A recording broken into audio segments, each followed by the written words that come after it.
हम दिन में कई बार हाथ धोते हैं, अपने खाने को मक्खियों से बचाते हैं, अगर खाना नीचे गिर जाए तो उसे उठाकर नहीं खाते, और ये सब हम वायरस और बैक्टीरिया से बचने के लिए करते हैं। लेकिन क्या आप जानते हैं कि इतना सब करने के बावजूद भी हमारे पेट में अरबों बैक्टीरिया मौजूद होते हैं, जिनके वजन का अंदाजा लगाया जाए तो वो 1.5 से 2 किलो तक हो सकता है। तो कहां से आते हैं ये बैक्टीरिया, और इतने बैक्टीरिया पेट में रहते कहां हैं, जानेंगे इस वीडियो में। So hello friends, photo lovers में आपका स्वागत है।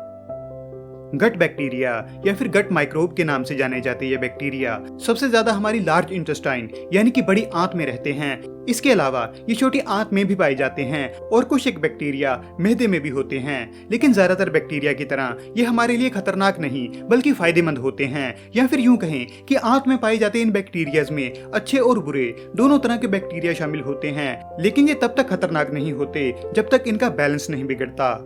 आंतों में पाए जाते इन बैक्टीरियाज को एक एक्स्ट्रा ऑर्गन भी कहा जाता है, क्योंकि बहुत सी चीजों को पचाने में ये बैक्टीरिया हमारी मदद करते हैं, और अगर ये बैक्टीरिया शरीर में ना हो तो शरीर का चलना मुश्किल है।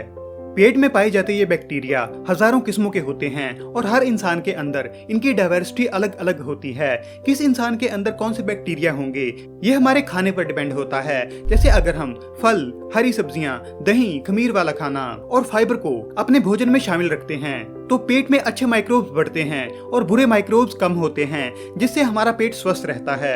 लेकिन अगर हम fast food, soft drinks, packed और प्रोसेस्ड फूड या फिर ऐसा भोजन खाते हैं जिसमें फाइबर कम और फैट ज्यादा है तो पेट में मौजूद इन माइक्रोब्स का बैलेंस बिगड़ता है, जिससे बुरे बैक्टीरिया बढ़ते हैं और अच्छे बैक्टीरिया की गिनती में कमी आने लगती है, जिस कारण हमारे पेट पर बुरा असर पड़ता है। और जब इन माइक्रोब्स के कारण हमारा पेट गड़बड़ाता है तो यकीनन हमारी सेहत पर भी बुरा असर पड़ता है।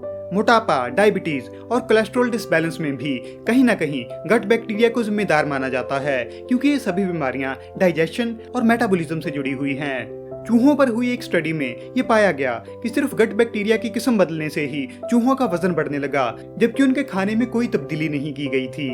इसके अलावा ग्लूकोज मेटाबॉलिज्म, इंसुलिन रेजिस्टेंस और कोलेस्ट्रॉल मैनेजमेंट पर भी गट बैक्टीरिया का बड़ा प्रभाव माना जाता है। गट बैक्टीरिया इम्यून सिस्टम में भी अहम रोल निभाता है, क्योंकि अगर इन्हें इनकी मनपसंद खुराक मिलती रहे तो ये बहुत से खतरनाक बैक्टीरिया, वायरसेस और फंगी को शरीर से खत्म कर देते हैं, जिस कारण हम बहुत सी बीमारियों से बचे रहते हैं। साथ ही कुछ रिसर्च में ये बात भी सामने आई है कि गट बैक्टीरिया सीधा दिमाग तक सिग्नल पहुंचाने के काबिल होते हैं, क्योंकि एक तो दिमाग नर्व्स के जरिए पेट से जुड़ा होता है, जिस कारण गट बैक्टीरिया की एक्टिविटी ब्रेन को प्रभावित करती है, और दूसरा ये बैक्टीरिया कई तरह के हार्मोन्स भी पैदा करते हैं जो दिमाग के लिए एक सिग्नल का काम करते हैं। इसीलिए पेट में खराबी से हमारा मूड भी खराब हो जाता है और पेट सही रहने से हम भी खुश रहते हैं। गट बैक्टीरिया पर मेडिकल साइंस की रिसर्च अभी 30-35 साल पुरानी ही होगी, जिस कारण पूरी तरह इनके काम और प्रभावों को नहीं खोजा जा सका। लेकिन जितना भी खोजा है उससे ये बात साफ है कि ये माइक्रोब्स हमारे शरीर के लिए एक अहम रोल निभाते हैं।